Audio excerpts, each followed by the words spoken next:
Faz favor, Francisco. Muito obrigado, Sr. Professor. Sejam brandos. Foi só cumprimentá-lo, mas restantes membros do painel, e o Mian e o Nikita. Cabe a mim encerrar amanhã e já agora, em parte do comitê organizador, também anunciar que teremos um almoço em seguida, que será no piso de cima, creio eu, e logo a seguir à minha intervenção, porque estamos mesmo em cima do final do período que tínhamos pensado para esta manhã. Enfim, isto é um gosto estar aqui 5 anos depois, novamente a falar do mesmo tema, e infelizmente eu tenho basicamente as mesmas coisas para dizer, porque as críticas que fiz há 5 anos mantêm-se essencialmente aqui em Portugal. Muitas coisas já foram ditas pelo Ian e aplicam-se também aqui em Portugal. Em todo o caso, vou dividir a minha apresentação, a minha curta apresentação, em 3 partes. Tentarei falar um pouco mais devagar para que os internos consigam traduzir para os nossos colegas holandeses tudo aquilo que tenho para dizer. Na primeira parte, falarei um pouco, muito rapidamente, sobre a importância do setor público em Portugal. A segunda parte, um pouco repetir aquilo que já foi dito na primeira intervenção, pelo nosso keynote speaker, sobre a forma como o direito da União Europeia, em particular o Tribunal de Justiça, cartografou aqui as regras relativas à livre circulação de trabalhadores no setor público, e vou fazê-lo de uma forma muito resumida, isto já foi dito essencial. E finalmente, a terceira parte, que é o mais importante, e a razão pela qual me escolhi a mim próprio para estar neste painel, procurarei demonstrar os obstáculos que resultam da aplicação da Lei Geral do Trabalho e Funções Públicas, uma recente portuguesa de 2014, e centrados à livre circulação dos trabalhadores da União Europeia. A primeira parte, em relação à importância do setor público em Portugal, estive a ver os dados da Pordata ontem. Segundo a Pordata, temos cerca de 655 mil trabalhadores no setor público, na administração central, regional e local. Isto faz, sensivelmente, 12,5% da população ativa. Isto é um número inferior aos 20% que fez referência o professor Anne Peter, e também inferior aos números da OCDE, mas ainda assim um setor muito relevante em Portugal, mas sabemos que no contexto de crise o número de funcionários públicos em Portugal tem vindo a crescer rapidamente nos últimos anos. Em segundo lugar, relação, novamente, entre o direito da União Europeia e o setor público. Bom, a regra, e já ouviram hoje, está no artigo 45.4 do Tratado sobre o Funcionamento da União Europeia e diz que a livre circulação não se aplica ao setor público. Como já foi explicado, esta é uma derrogação que tem de ser interpretada de uma forma muito, mas muito restritiva. Portanto, no sentido que só se aplica a postos de trabalho relacionados com o exercício da autoridade pública ou a salvaguarda do interesse geral do Estado. Já vimos que o Emiliano discorda, acha que mesmo esta derrogação deve ser ultrapassada, eu não concordo, mas ainda assim, sabe, enfim, poderemos discutir depois ao almoço, provavelmente, sim ou não.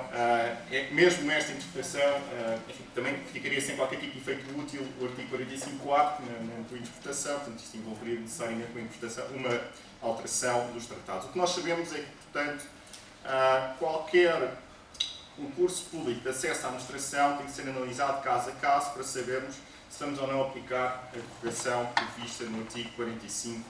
E, portanto, temos de ter em conta a natureza das tarefas e as responsabilidades do cargo. E, portanto, podemos partir do princípio que apenas determinadas funções específicas que se situam mais próximo do núcleo de exercício de poderes soberanos, e aqui estamos a falar das magistraturas, do corpo diplomático, da administração fiscal, só aqui em que o acesso deve estar reservado a nacionais do Estado. Agora, como nós sabemos, e vimos aqui já vários exemplos, a maior parte dos concursos públicos diz respeito a postos de trabalho que não dizem diretamente respeito com este tal núcleo de soberania dos Estados. E isso acontece com a maior parte das tarefas administrativas, consultadoria técnica, manutenção. Vimos aqui exemplos de que, enfim, jardineiros, canalizadores, enfermeiros, etc. Estas últimas profissões, os enfermeiros não, mas as outras, hoje em dia o Estado já recorre ao outsourcing, portanto estas carreiras dos assistentes técnicos, etc., também tendem a desaparecer, mas ainda assim elas devem estar abertas a todos os nacionais. Portanto, aquilo que nós sabemos é que aquela derrogação que está prevista nos tratados é uma derrogação que se vai se aplicar genericamente e que temos que analisar casuisticamente em relação a cada posto de trabalho. Portanto, a conclusão é, em princípio, o setor público deve estar aberto a cidadãos da União, exceto, portanto, quando esse posto de trabalho implica o exercício de poderes da autoridade. Ora bem, o propósito da minha intervenção, portanto, é responder a duas questões. Okay? A primeira, será que o Estado português abriu verdadeiramente o seu setor público aos cidadãos da União Europeia? E, em segundo lugar, tentar perceber se esta jurisprudência longa do Tribunal de Justiça foram ou não incorporadas no direito português. Portanto, farei uma análise normativa à qual é portuguesa, perceber se nós conseguimos encontrar reflexos desta jurisprudência e depois, fazendo também aquilo que o Emiliano fez, em casos concretos, tentar perceber se ou não nós podemos concluir que então o setor público português está ou não aberto a cidadãos da União Europeia. E para isto temos que olhar para a Lei 35 de 2014, de 20 de junho, onde se estabelece o regime geral de acesso à função pública. E a conclusão, posso já antecipá-la, é que o Estado português, o legislador, não criou as condições necessárias para abrir o setor público aos cidadãos da União Europeia. E são vários os obstáculos. E o primeiro obstáculo é um obstáculo logo de entrada e diz respeito ao requisito da nacionalidade. Porque, ao contrário do que acontece em Espanha, se nós formos ver o artigo 17.1 da Lei 35 de 2014, onde se fala dos requisitos de acesso ao setor público, o que é que nós encontramos? Nacionalidade portuguesa. É evidente que a seguir vem uma vírgula, exceto quando outra possibilidade resultar da Constituição, Convenção Internacional ou Lei Especial. Mas a verdade é que o requisito lá está, primeiro, é a nacionalidade portuguesa. Nós podemos começar e, obviamente, interpretar a Constituição, perceber o que é que a Constituição nos diz sobre isto. Sabemos que também existem tratados na União Europeia, temos aqui uma derrogação, mas aparentemente a regra é acesso à função pública portuguesa, nacionalidade portuguesa.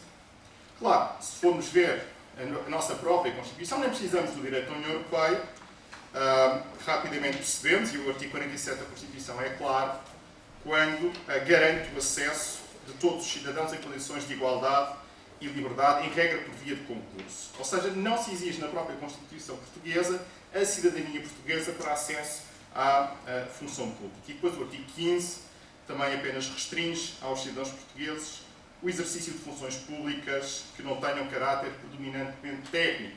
Portanto, evidentemente, há aqui uma articulação muito boa da própria Constituição portuguesa com o próprio direito da União Europeia. O que é que isto significa?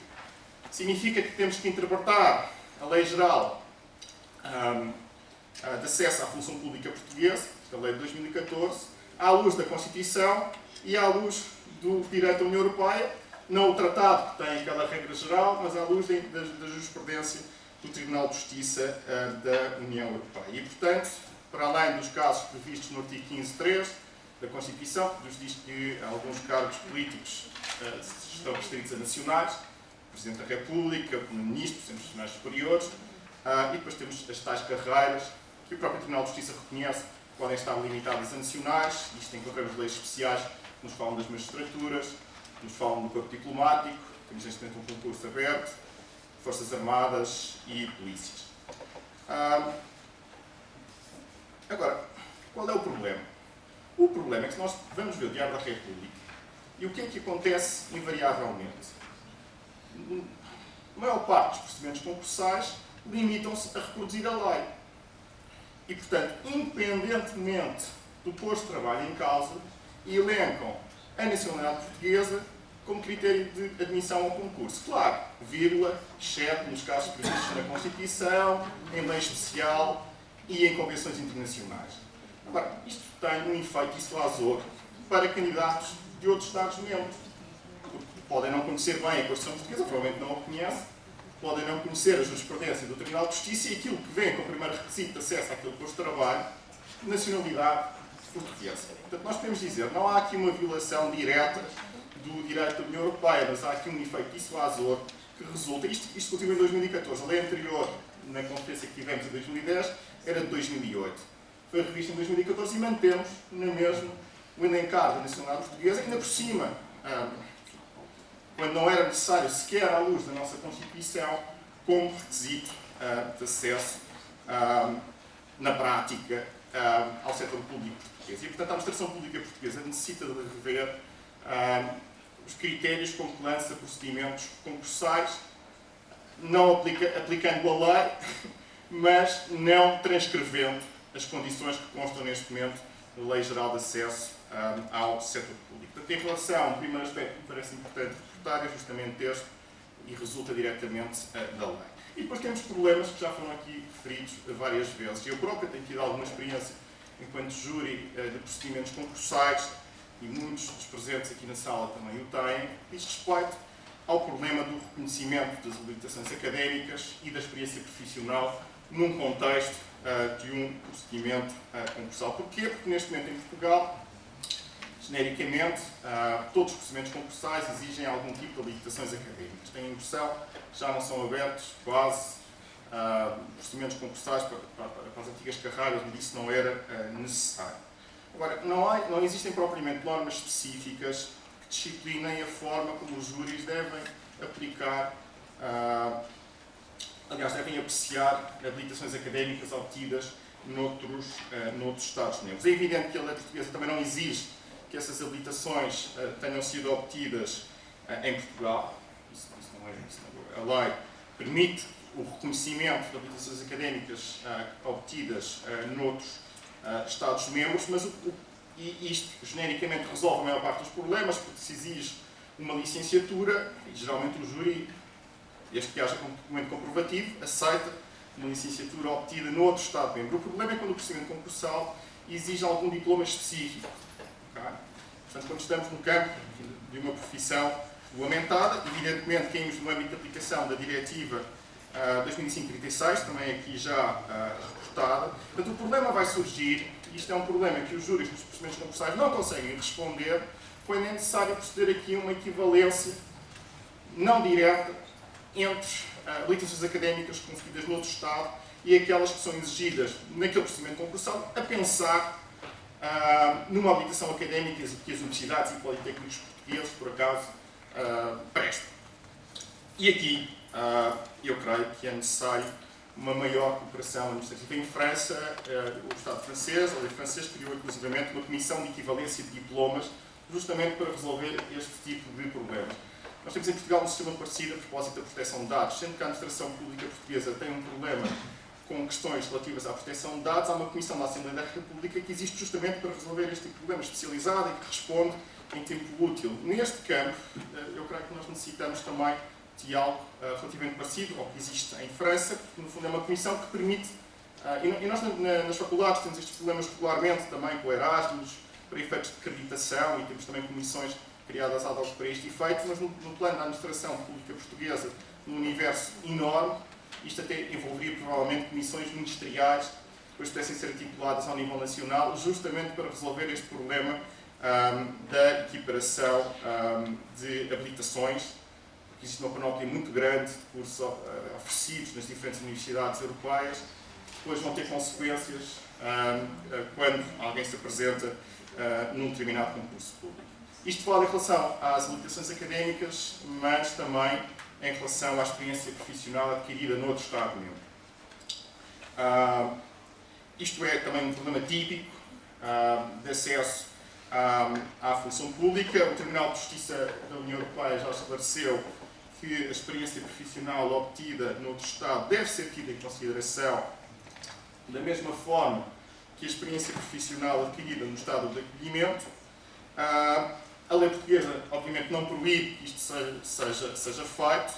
O problema depois prático é como é que o júri consegue então apreciar isto no caso concreto, porque nós sabemos que existem impugnações, portanto isto tem que ser feito de uma forma rigorosa e geralmente os júris são especialistas, mas não têm propriamente habilitações para estar a fazer esta comparação. Isto torna tudo complexo e precisamos de um sistema rápido que consiga resolver o problema destes júris quando confrontados com quer com problemas de habilitação, quer com currículos vitae que envolvem experiências profissionais noutros Estados-membros.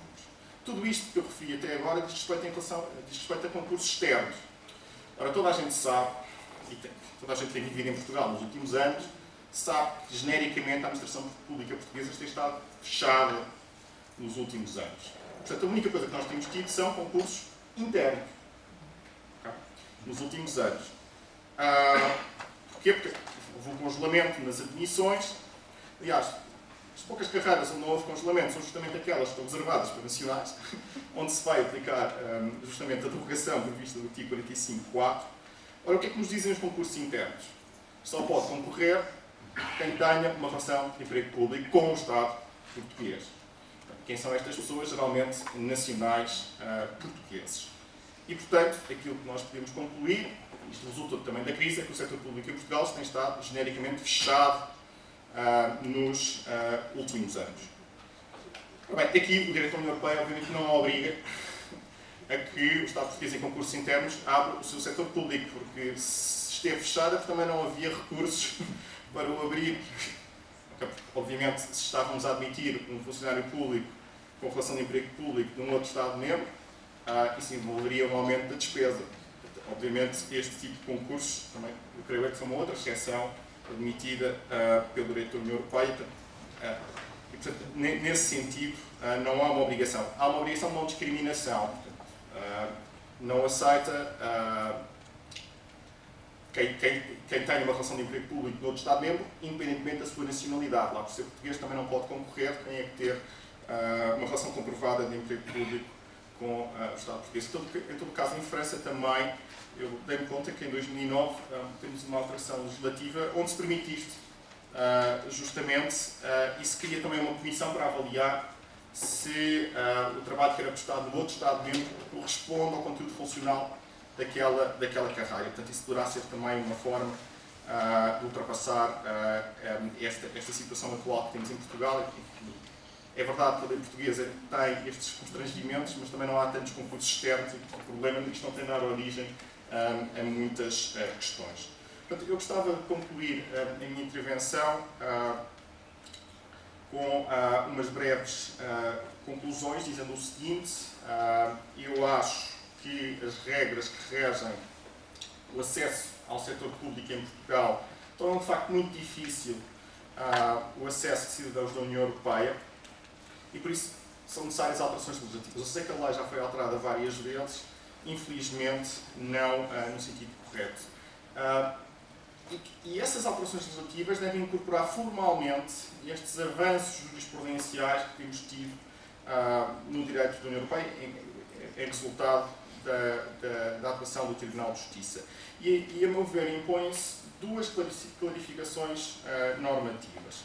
Em primeiro lugar, isto deve ser a regra que está prevista na lei, tal como em Espanha, o setor público português está aberto a qualquer cidadão da União Europeia, exceto nas circunstâncias previstas na Constituição, e não o sistema atual onde se diz nacionalidade portuguesa, exceto nas situações previstas na Constituição. Mais uma vez, parece-me que isto tem um efeito dissuasor sobre potenciais candidaturas de cidadãos de outros Estados-membros. E, em segundo lugar, para todos aqueles que participam, como eu e muitos dos presentes em júris de procedimentos concursais, é necessário criar mecanismos de auxílio administrativos, tipo Solvit, mas dentro da administração pública portuguesa exclusivamente, que tenham uma competência específica e know-how específico para apreciar pedidos de equivalência nos diferentes ministérios e que, no fundo, sirvam de auxílio aos júris dos procedimentos concursais. Estamos a falar de matérias muito técnicas.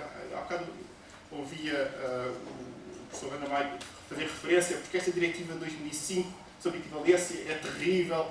Bom, mas isto é terrível na prática, porque nós temos que apreciar questões concretas, isto é tudo feito caso a caso, e há uma panóplia infindável de cursos na União Europeia e mesmo no que diz respeito ao reconhecimento da experiência profissional, temos todo o tipo de profissão também nas administrações públicas e, portanto, a resposta tem que ser administrativa e tem que ser de coordenação e passa muito por organismos tipo Solvit, mas claro, que interliguem toda a administração pública portuguesa. É verdade que, como referi, nós não temos sentido muita pressão nos últimos anos, porque os concursos têm sido quase todos internos, mas enfim, espera-se que a crise já esteja algo do passado e mais concursos internos sejam abertos, e estas questões têm que ser resolvidas, porque senão os problemas, como referiu o Emiliano muito bem, acabam todos nos tribunais, e na perspectiva do particular, como ele referiu, isto implica, em termos de uma carreira profissional, estragada. Completamente estragada. É certo que podemos pensar em imunizações, mas elas, obviamente, não vão resolver o problema daquele particular, que poderia ter sido resolvido com uma maior coordenação administrativa e uma maior clarificação legal destas questões. E, portanto, fico por aqui. Muito obrigado.